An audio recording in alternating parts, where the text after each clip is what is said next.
Nobles frères et sœurs dans le Seigneur à travers le monde entier, que la grâce et la paix de Dieu demeurent avec chacun d'entre nous. Au nom de Jésus, merci. Je me prénomme Venant. Toujours avec deux mains posées sur le cœur, que j'aimerais effectuer avec vous le partage de la parole de Dieu sur un thème très fondamental, très important, à savoir comment devient-on un véritable enfant de Dieu selon la parole de Dieu. Comment? C'est ça la question. Amen. Il faut déjà d'abord noter que on n'est pas né enfant de Dieu. Non, on est né créature de Dieu, créé en son image, n'est-ce pas? Et on devient enfant de Dieu. C'est pas moi qui le dis, c'est la parole de Dieu qui le démontre. Nous allons le prouver tout à l'heure. Et notez une chose, c'est que si on était déjà né enfant de Dieu, on n'aurait plus besoin de Jésus. On n'aurait plus besoin de donner notre cœur à Jésus, ou bien de recevoir Jésus, ou bien on n'aurait plus besoin de la parole de Dieu. On n'aurait plus besoin de tout cela, les baptêmes, rien de tout cela. Puisqu'il était déjà né enfant de Dieu, nous lui appartenons déjà. Mais ce n'est pas la vérité. Nous sommes nés créatures de Dieu, même dans le péché. Ah oui. Mais c'est alors donc qu'on devient enfant de Dieu. La question c'est comment? Pas sont les religions, pas sont les obédiences, pas sont les dénominations, pas selon les hommes, mais selon la parole de Dieu. Comment devient-on enfant de Dieu selon la parole de Dieu? Quelle est la procédure que Dieu nous a montrée dans sa parole? Il est important que chacun vérifie cela pour voir s'il est véritablement enfant de Dieu. Gloire à Dieu. Très bien. Nous commençons déjà par Jean, le livre de Jean, chapitre 1. Vous lirez du verset 1. Mais à cause du temps, je vais m'attarder sur le verset 12 et le verset 13. Le contexte ici, c'est la parole de Dieu, qui est Dieu lui-même. Amen. Nous lisons le verset 12 et 13 est écrit. Mais à tous ceux qui l'ont reçu, notez L apostrophe, n'est-ce pas? À tous ceux qui l'ont reçu, à ceux qui croient en son nom, elle a donné le pouvoir. Alors, elle, là, sur le contexte, c'est la parole de Dieu. Elle a donné le pouvoir de devenir enfant de Dieu. Donc, le pouvoir de... Notez le mot devenir. Voilà pourquoi on n'est pas né enfant, on devient. On devient... Elle nous a donné le pouvoir de devenir enfant de Dieu. Le pouvoir de devenir enfant de Dieu ne vient pas d'une religion, d'un homme, d'une obédience, d'une tradition ou de qui que ce soit. Le pouvoir de devenir enfant de Dieu nous vient de la parole authentique de Dieu. C'est là où vient le pouvoir. Pour devenir enfant de Dieu. Ça veut dire que si la parole de Dieu que nous recevons est faussée, tout sera faussé. Si la parole de Dieu que nous recevons est faussée, tout sera faussé. Parce que le pouvoir de devenir enfant de Dieu nous est donné par la parole de Dieu. Satan, connaissant cette vérité, a embrouillé le monde en inspirant les hommes à créer plusieurs doctrines qui se font passer pour la parole de Dieu alors que ce n'est pas la parole de Dieu. Il existe tellement de doctrines dans le monde, des religions, des doctrines, tellement de doctrines. Tout cela, c'est pour empêcher les gens de découvrir, de connaître la véritable parole par laquelle ils peuvent devenir enfants de Dieu. Amen. Lesquels sont nés non du sang. Ça veut dire qu'on n'est pas enfant de Dieu sur la base des liens de sang. Ça veut dire que tu es mon enfant, tu es mon cousin, tu es mon père, tu es ma soeur. Non, ce n'est pas sur la base des liens de sang qu'on devient enfant de Dieu. Pas du tout. Ça veut dire que toi, tu peux être un enfant de Dieu, mais ce n'est pas forcément dire que ton frère, ta soeur, ta mère, ton enfant, il est forcément. Non. Il doit aussi lui-même devenir l'enfant de Dieu à la même manière que toi, selon comme Dieu a établi les choses. Est-ce que c'est très clair? Il dit non du sang, ni de la volonté de la chair. Mais bien aimé, l'affaire de Dieu, si, Ce n'est même pas aussi sur la base des apparences. Quand on peut voir quelqu'un, il est tellement bien habillé, elle est jolie, elle est belle, elle est toujours... On pense que sur la base de l'apparence, cette personne-là est née de Dieu. Non. Regardez bien l'histoire de l'homme riche et Lazare que Jésus avait raconté dans Luc chapitre 16, le verset 19 au verset 31. L'homme riche, ça veut dire qu'il était vêtu de pourpre et de fond, tellement qu'il était beau à voir. Mais Lazare était tellement pauvre, il avait les ulcères sur lui et les chiens venaient encore lécher ses ulcères. Sur le plan physique là, sur le plan de la chair là, entre les deux, qui paraissait enfant de Dieu. Les gens vont dire directement que son homme riche parce qu'il était tellement propre, tellement dit waouh, alors que ce n'était pas un enfant de Dieu. Celui qu'il était réellement le pauvre Lazare qui n'avait l'air de rien, montrant ici que ce n'est pas sur la base des apparences de la chair qu'on détermine si quelqu'un est enfant de Dieu ou pas. Est-ce que c'est très clair? Ni de la volonté de l'homme, mes bien-aimés. Si c'est une affaire d'homme, ce n'est pas par la volonté de l'homme qu'un autre homme peut devenir enfant de Dieu. Ça veut dire qu'on ne peut pas dire qu'à partir d'aujourd'hui, je vais faire mon enfant de Dieu. Je n'ai pas ce pouvoir. Personne n'a le pouvoir de faire de l'autre un enfant de Dieu. Ce n'est pas possible. Sinon, personne n'ira en enfer. Tous les parents laissent mal décréter à des enfants que, bon, vous êtes tous des enfants de Dieu à partir d'aujourd'hui. Non, ça ne se passe pas par un décret de l'homme. Ça ne se fait pas sur la base d'une prophétie des hommes. Ce n'est pas sur la base prophétique. Je prophétise qu'aujourd'hui, comme tu donnes beaucoup de dîmes, tu donnes beaucoup d'offrandes, à partir d'aujourd'hui, tu es devenu l'enfant de Dieu. Non! Ce n'est pas de la volonté de l'homme qu'on devient un enfant de Dieu. Sinon, moi-même, je peux me lever et dire à tout le monde entier, vous êtes tous des enfants de Dieu. Personne ne va aller en enfer. Vous êtes tous des enfants de Dieu aujourd'hui. Non, la Bible dit que ce n'est pas de la volonté de l'homme. Aussi titré soit-il, personne n'a ce pouvoir de devenir un enfant de Dieu par le pouvoir d'un homme. Non. Il dit ni de la volonté de l'homme. Ah, comme l'homme est changeant. L'homme est ondoyant et divers. L'homme est tellement changeant. Le jour que tu fais ce qui est mal, le jour que tu fais ce qui est bien, tu es son enfant. Tu es l'enfant de Dieu. À partir du tu es l'enfant de Dieu. Le jour que tu fais ce qui est mal, tu es plus l'enfant de Dieu. Tu es l'enfant du diable. C'est comme ça que les humains sont. Voilà pourquoi devenir enfant de Dieu ne peut pas relever de la volonté de Dieu, de la volonté de l'homme. Ne peut pas être relevé de la volonté de l'homme. Impossible. Ça doit venir de la volonté de Dieu. Voilà ça. Mais de Dieu. Devenir enfant de Dieu ne relève pas de la volonté de l'homme. Non! Sinon, aujourd'hui, tu es enfant de Dieu. Le jour que tu fais ce qui déplaît à l'homme, il va te dire que tu es devenu un enfant du diable. Il va de temps en temps changer. Aujourd'hui, tu es enfant de Dieu. Demain, tu es enfant du diable en fonction de ses émotions. Non, ça ne marche pas comme ça avec Dieu. Un enfant de Dieu ne l'est pas sur la base de la volonté de l'homme. Est-ce que c'est très clair? Mais de Dieu. Amen. Alors, comment ceux qui sont devenus enfants de Dieu, après la résurrection de Jésus d'entre les morts, comment sont-ils devenus? Eux-mêmes vont donner le témoignage. Mais avant, il faut déjà noter ici qu'avant l'arrivée de Christ sur la terre, avant que Christ monte à la croix, personne n'était sauvé sur la terre. Personne. Depuis Adam, personne. Tous ont péché, sont tous privés de la gloire de Dieu. Romains 3, verset 23.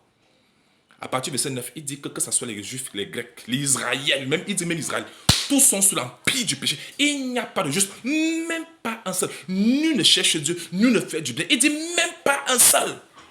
Voilà le jugement que vous avez rendu sur tous ceux qui étaient venus avant Christ, montrant qu'il n'y avait pas d'enfant de Dieu sur la terre en ce temps-là. Bien que certains étaient réservés. Voilà pourquoi on ne pouvait qu'être les serviteurs de Dieu, mais pas devenir enfant de Dieu. Ce n'est que quand Christ est mort à la croix, mort et ressuscité, et quand l'Esprit de Dieu est descendu, c'est en ce temps-là que les premiers véritables enfants de Dieu ont vu le jour. Écoutons leur témoignage par la bouche des apôtres.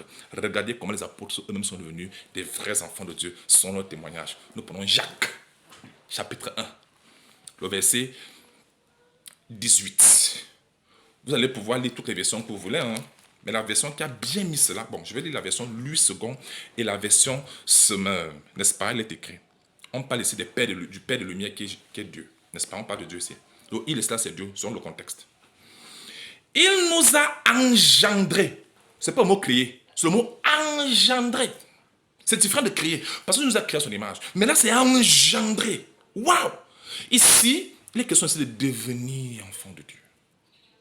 Il nous a, le nous là représente tous ceux qui étaient nés de Dieu en ce temps-là. Ils disent que Dieu les a engendrés. Donc, ils avaient été créés par Dieu à l'image de Dieu à partir de leur père et leur mère. Mais cette fois-ci, le terme utilisé, c'est le terme engendrer. Donner naissance. Cette fois-ci, ce n'est plus la création. Créature. Ça, c'est donner naissance. La Bible appelle ça la nouvelle création. Il nous a engendrés selon sa volonté. Pas sa volonté. C'est quelle volonté de Dieu? Par laquelle on devient enfant de Dieu. Par la parole de vérité. Vous avez vu? Ils disent dans le témoignage qu'ils sont devenus enfants de Dieu. Ils ont été engendrés par Dieu par la parole de vérité. Ça veut dire que ce n'est pas la parole de Dieu qui sont nés de Dieu. Il dit, afin que nous soyons en quelque sorte les prémices de ces créatures. Lisons comment c'est m'a mis ça. Il dit, par un acte de sa libre volonté, il nous a engendrés par la parole de vérité, pour que nous soyons comme les premiers fruits de sa nouvelle création. Donc la nouvelle création ici, c'est tous ceux qui sont nés de Dieu en Jésus-Christ. Ceux qui ont été engendrés. Voilà la nouvelle création. Différent de la première création.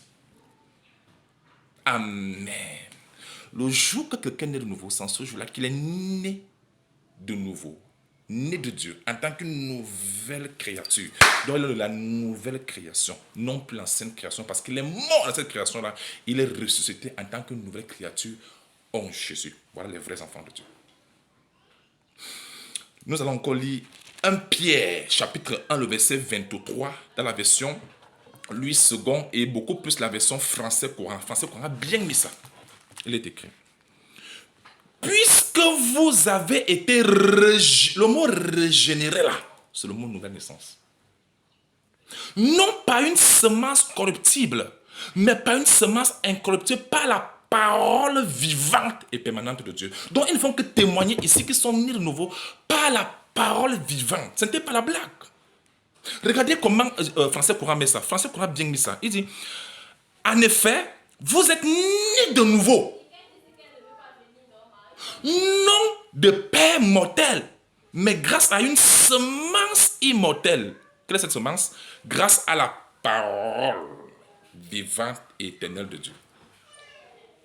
Mais bien aimé, si la parole de Dieu que les gens reçoivent n'est pas la véritable parole, personne ne peut devenir un véritable enfant de Dieu. Donc si la parole est faussée, la nouvelle naissance sera faussée, l'esprit qui va habiter les gens sera faussé, ils croiront qu'ils sont enfants de Dieu alors qu'ils ne sont jamais devenus enfants de Dieu à cause de la fausseté de la parole qu'ils ont reçue. Car ce n'est que par la véritable parole de Dieu qu'on devient enfant de Dieu. Elle a donné le pouvoir, la parole de Dieu authentique a donné le pouvoir de devenir enfant de Dieu. Tous ceux qui rejettent la parole de Dieu ont rejeté le pouvoir de devenir enfants de Dieu. Comment deviendront-ils enfants de Dieu? Impossible. Impossible. Amen. Quelqu'un me posera la question, et qu'en est-il du baptême?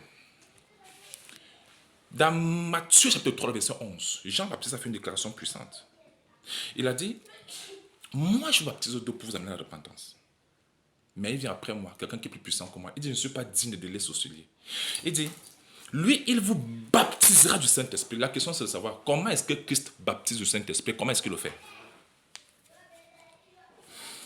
Le Saint-Esprit, les gens sont baptisés du Saint-Esprit par la parole du Seigneur. C'est écrit où? Galates, chapitre 3, les versets 2 et le verset 5. Paul recommande clairement aux enfants de Dieu que par quel moyen ont-ils été baptisés, ont-ils été sauvés, devenus enfants de Dieu? C'est par la prédication de la bonne nouvelle. Donc c'est pas la parole de Dieu que l'Esprit de Dieu est donné aux hommes. Amen. Parce que la parole de Dieu est elle-même Dieu. La parole de Dieu est Dieu. Oh, Dieu est esprit. Donc la parole de Dieu, c'est Dieu lui-même qui est là. C'est Jésus lui-même qui est là. C'est le Saint-Esprit qui est là. C'est pas la blague. Il dit que c'est pas le Saint-Esprit qu'ils ont reçu. C'est pas la prédication de la parole de Dieu qu'ils ont reçu au Saint-Esprit. Allez les Galates 3, le verset 2, le verset 5. Mais bien aimés, tous ceux qui ont été baptisés du Saint-Esprit, c'est grâce à la parole de Dieu qu'ils avaient reçue. Ils avaient cru en elle. Et ils sont devenus enfants de Dieu. Car ce n'est pas la parole de Dieu que le pouvoir de devenir enfant de Dieu nous est donné. Est-ce que c'est très clair pour tout le monde? Le baptême d'eau, c'est juste un engagement qu'on prend devant Dieu. D'accord? N'est-ce pas? Mais le pouvoir de devenir enfant de Dieu ne vient pas de l'eau là. Il vient de la parole de Dieu. Que nous avons reçu. L'évangile. Pour la bien décrit dans Romains 1, verset 16. Je n'ai pas honte de l'évangile. C'est la puissance de Dieu pour le salut de quiconque croit. Donc pour être sauvé et devenir enfant de Dieu, il faut recevoir l'évangile. Pas pourquoi Jésus a dit, allez dans tout le monde entier et prêcher la bonne nouvelle à toute la création. Quand on prêche la parole de toute la création, ceux qui reçoivent l'évangile et qui croient de tout leur cœur, selon la prédestination de Dieu aussi, mais bien aimés, ils sont nés de Dieu. Amen. J'encourage tout le monde à recevoir l'évangile. Cherchez la vérité de l'évangile. Est-ce que c'est très clair pour tout le monde? Amen. Tous ceux qui sont devenus enfants de Dieu confirment, confessent et témoignent que ce n'est pas la parole de Dieu. C'est ça le baptême de l'Esprit. Gloire à Dieu. Amen. Ne distinguez jamais, ne séparez jamais la parole de Dieu de Dieu. Ou bien la parole de Dieu de l'Esprit de Dieu. C'est la parole de Dieu qui est Dieu lui-même, qui est l'Esprit de Dieu, qui est Dieu, Jésus lui-même. On ne les sépare pas. C'est la même personne qui est là. Forme de parole. Amen. Celui qui reçoit la parole reçoit tout. Celui qui rejette la parole rejette tout. C'est comme ça. Passons maintenant à d'autres dimensions. Amen. Bien-aimé, j'ai une question à vous poser. Qui ici, lorsqu'il a son enfant, n'est-ce pas, parce que cet enfant est têtu, devient un enfant désobéissant, et c'est parce qu'il est devenu têtu et désobéissant qu'il devient l'enfant du voisin? C'est la question que je pose. Est-ce que c'est parce que votre enfant est têtu, ça veut dire qu'il est devenu l'enfant du voisin? Dieu dit que si méchant comme vous l'êtes, ça veut dire de bons sur vos enfants. Après, vous raison de Dieu. Mon temps ici, que lorsqu'on est enfant de Dieu, devenir enfant de Dieu n'a rien à voir avec nos actions, n'est-ce pas? C'est la même chose également avec nos enfants. Si nos enfants se comportent comment, ça n'a rien à voir avec ce qu'ils sont. Toi qui es parent, tu as le pouvoir de les redresser. De même aussi, Dieu a le pouvoir de redresser son enfant. Ah oui, Dieu a le pouvoir de redresser son enfant. Ne sous-estimons pas Dieu, c'est un père. Il sait châtier ses enfants, il sait recadrer ses enfants, parce que le pouvoir sur toute la créature, y compris sur ses enfants. Amen. Voilà pourquoi la Bible dit que si tu vois le frère ou bien la sœur faire ce qui n'est pas bien devant Dieu, tu peux prier pour lui. Le Seigneur saura comment le ramener à l'ordre. Amen. Mais l'attitude de l'enfant n'est pas, c'est pas ça qui conditionne sa naissance, le fait qu'il soit né de son père, de son parent, c'est la même chose avec Dieu. Nous sommes nés de Dieu grâce au sacrifice de Christ et non grâce à nos œuvres, mais grâce à l'œuvre accomplie par Christ à la croix. Parce que nous avons cru en cela, nous sommes devenus enfants de Dieu et maintenant le Seigneur nous aide à nous perfectionner, à nous améliorer. De même que chaque parent ici travaille pour que son enfant mûrisse, grandisse, devienne excellent et fasse les choses correctement. De même aussi, Dieu fait aussi de même avec nous pour que nous devenions ces enfants excellents, matures et mûrs. Est-ce que c'est très clair? De ne pas juger l'enfant de Dieu seulement sur la base du comportement. Parce que le comportement de ton enfant ne fait pas de lui un enfant du voisin. Il reste et demeure ton enfant. C'est pareil aussi avec Dieu. Amen. Bien aimé, après avoir fini la première partie, voici la deuxième partie que nous entamons sur le même sujet.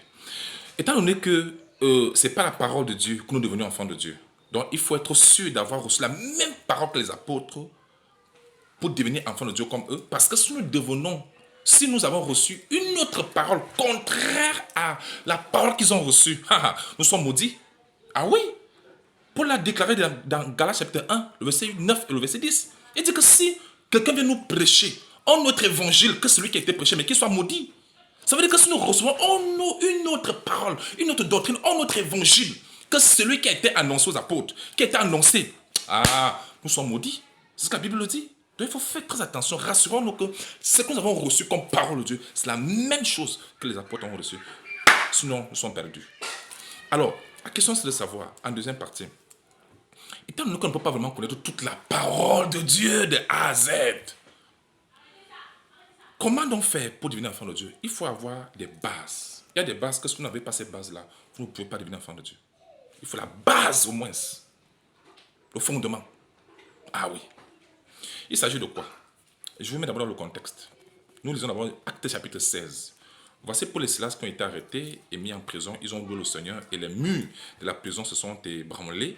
Et le geôlier qui les gardait, voici ce qu'il a dit. Voici la question qu'il a posée à Paul et à Silas. Et regardez la réponse qui lui a été donnée. Je suis dans Actes chapitre 16, verset 31. Lisons 30 à 31. On met au verset 32, il est écrit. Il les fit sortir, ça c'est le geôlier, et dit, Seigneur, que faut-il que je fasse pour être sauvé? Que faut-il que je fasse pour te sauver? C'est une question pertinente, n'est-ce pas? Verset 31. Paul et Silas répondit, crois au Seigneur Jésus-Christ et tu seras sauvé, toi et ta famille. Crois au Seigneur Jésus-Christ. Tu seras sauvé, toi et ta famille. Mais où est donc le Père? Où est Dieu? Où est le Saint-Esprit dans tout ça?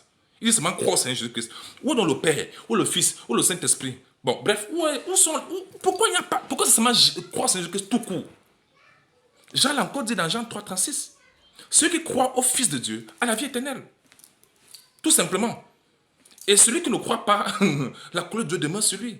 La question c'est, pourquoi on dit celui qui croit en Jésus, croit au Seigneur Jésus que c'est suffisant?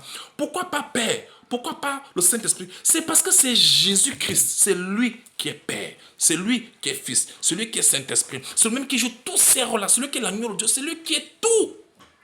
Amen. Colossiens 3, 11, Christ est tout. Tout. Différents, en Corinthiens 12, 6. Différentes opérations, mais le même Dieu qui fait tout ça. C'est le même. Donc Jésus-Christ est suffisant parce qu'en lui se trouve tout. Amen. Voilà pourquoi en invoquant Jésus, il n'avait plus besoin d'évoquer le Père, Saint-Esprit, Fils, le baptême de l'Esprit. Il n'avait plus besoin de ça parce que Christ est tout cela. C'est pourquoi ils ont dit, crois au Seigneur, que c'est ça la formule. Celui qui est la parole de Dieu. Amen. C'est lui qui est la parole de Dieu. Celui qui est tout cela. Jésus-Christ, c'est lui qui est la parole faite chair, devenu homme. Donc Jésus-Christ, c'est suffisant parce qu'en lui, il y a tout cela. Amen. Alors, c'est la croyance en Jésus-Christ, qui est lui-même la parole, qui est le Père, qui est le Saint-Esprit, qui est le Fils, comme les apôtres l'avaient annoncé.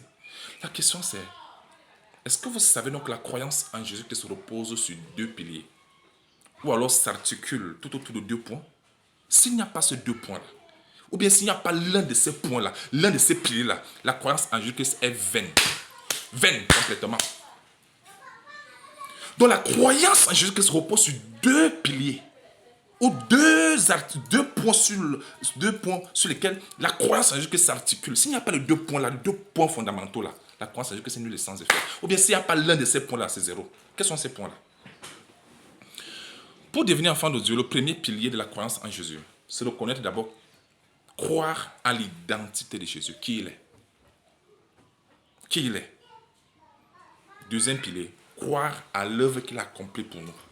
Donc, croire à ce qu'il est et croire à ce qu'il a fait pour nous. Voilà les deux piliers. Pour vous montrer à quel point c'est fondamental et important, Jésus le m'a dit dans Jean 8, le verset 24. C'est pourquoi je vous ai dit, vous mourrez dans vos péchés. Si vous ne croyez pas ce que je suis, vous mourrez dans vos péchés. Il n'a pas dit que si vous ne croyez pas ce que j'ai fait. Non, si vous ne croyez pas ce que je suis, donc ne pas croire à ce que c'est. La personne mourra dans ses péchés.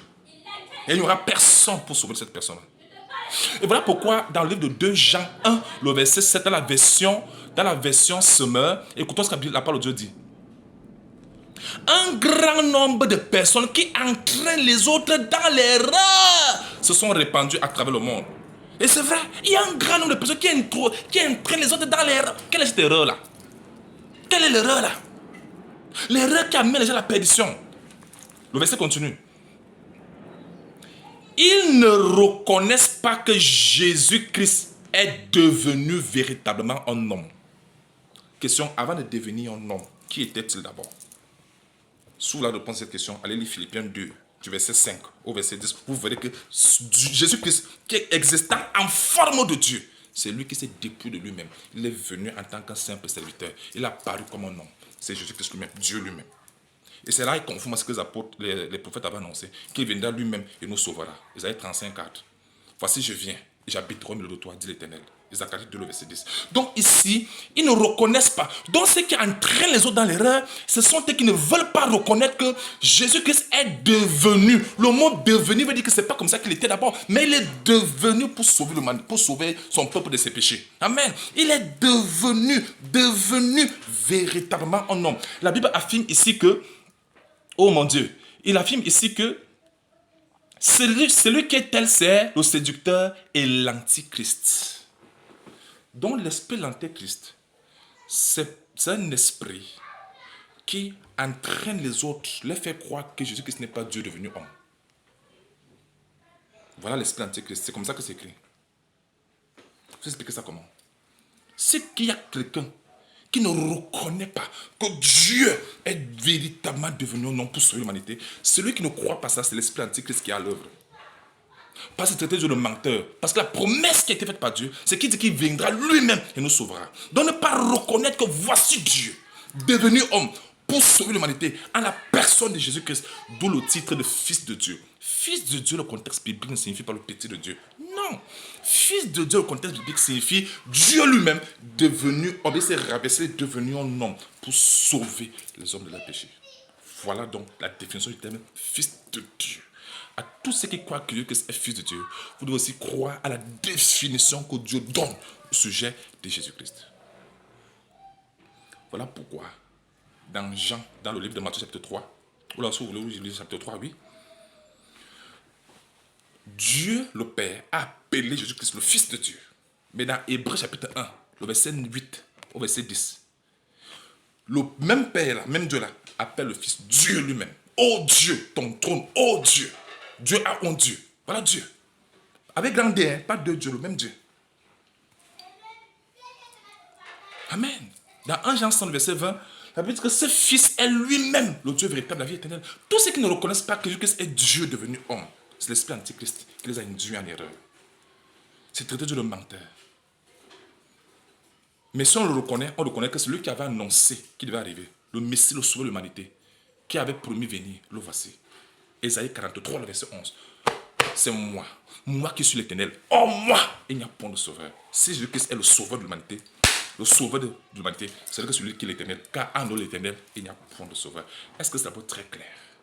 Donc l'identité de Jésus-Christ ne rit pas. C'est le premier pilier même de la croyance en Jésus. Deuxième pilier, c'est l'œuvre accomplie par Christ à la croix. Tous ceux qui ne croient pas, ne reconnaissent pas, ne croient pas à l'œuvre accomplie par Christ à la croix, pour eux, ne peuvent pas être sauvés. Par conséquent, ne peuvent pas devenir enfants de Dieu. Impossible. 2 Corinthiens 5, verset 21. Lui qui n'a point connu le péché, Dieu l'a fait devenir péché pour nous, afin que, par lui, que nous devenions quoi? Justice de Dieu. On ne peut pas devenir enfant de Dieu si nous ne croyons pas à l'œuvre accomplie par Christ à la croix pour nous. Parce qu'à la croix, Christ a fait l'échange. Il a pris notre place. Il nous a donné sa place. Tous ceux qui ne croient pas en cela mourront dans leur péché. Donc la croyance en Jésus, pour être sauvé et devenir enfant de Dieu, repose sur deux choses. Croire à l'identité de Jésus et croire à l'œuvre accomplie par Christ à la croix pour nous. Est-ce que c'est très clair? Voilà les éléments fondamentaux, de base, qui permettent à quelqu'un que s'il croit en cela, il devient enfant de Dieu. Cela lui sera imputé en justice. Est-ce que c'est très clair?